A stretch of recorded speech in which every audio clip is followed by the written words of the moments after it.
Demat account बिल्कुल bank account की तरह होता है। जैसे बैंक अकाउंट में पैसे के लेन देन होता है, उसी तरह डीमैट अकाउंट में शेयर का लेन देन होता है। 1995 से पहले डीमैट अकाउंट नहीं थे, तब शेयर सर्टिफिकेट दिए जाते थे। उस टाइम शेयर सर्टिफिकेट संभाल के रखे जाते थे ताकि शेयर सर्टिफिकेट फट ना जाए, चोरी ना हो जाए। ये सारे प्रॉब्लम डीमैट अकाउंट आने के बाद ख़त्म हो गए। तो आप डीमैट अकाउंट खोलते हैं, उसके साथ एक और अकाउंट खुलता है, वह है ट्रेडिंग अकाउंट। शेयर खरीदने और बेचने के लिए ट्रेडिंग अकाउंट ज़रूरी होता है। ये बाय किए गए शेयर डीमैट अकाउंट में रखे जाते हैं। उसी तरह आप शेयर बेचते हैं तो वह शेयर डीमैट अकाउंट से निकलकर ट्रेडिंग अकाउंट के ज़रिए बेचे जाते हैं। जैसे आप मान लो किसी जनरल स्टोर से सामान खरीदने जाते हो तो आप वॉलेट से पैसे निकाल कर दुकानदार को देते हो, तो यहाँ पे आपका वॉलेट डीमैट अकाउंट का काम कर रहा है। उसी पैसे का लेन देन आप खुद कर रहे हो, आप ट्रेडिंग अकाउंट का काम कर रहे हो। डीमैट अकाउंट खुलवाने के लिए कुछ बेसिक डॉक्यूमेंट का ज़रूरी होती है, जैसे कि pan card, address proof, photo, 3 month का बैंक स्टेटमेंट, एक कैंसिल चेक और आप जितना अमाउंट आप इन्वेस्ट करना चाहते हो उतना का चेक।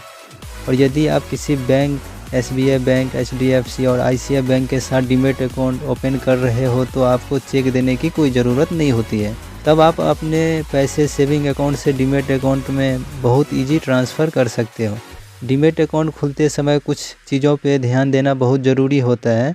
बहुत सारे चार्ज हिडन होते हैं, अलग अलग टर्म एंड कंडीशन होते हैं, तो इन सब चीज़ों पे ध्यान रखना होता है।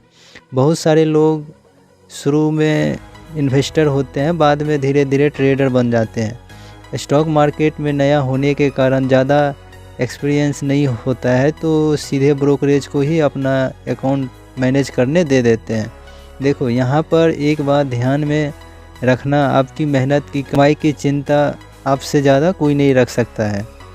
अब ब्रोकरेज चार्जेज पे आते हैं। जब कोई आप शेयर खरीदते और बेचते हैं तो आपने ब्रोकर को, जहाँ पे आपने डीमैट अकाउंट खुलाया है, उन्हें ब्रोकरेज चार्ज देना होता है। आपको प्रॉफिट हो या लॉस हो, शेयर खरीदते टाइम भी ब्रोकरेज देना होता है और बेचते टाइम भी।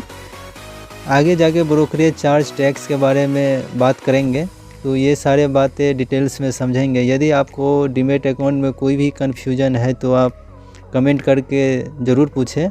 हाँ, यदि आप चैनल पे नए हो तो चैनल को सब्सक्राइब करें। फेसबुक और यदि इंस्टाग्राम पे देख रहे हैं तो फॉलो करें और वीडियो को शेयर करना ना भूलें।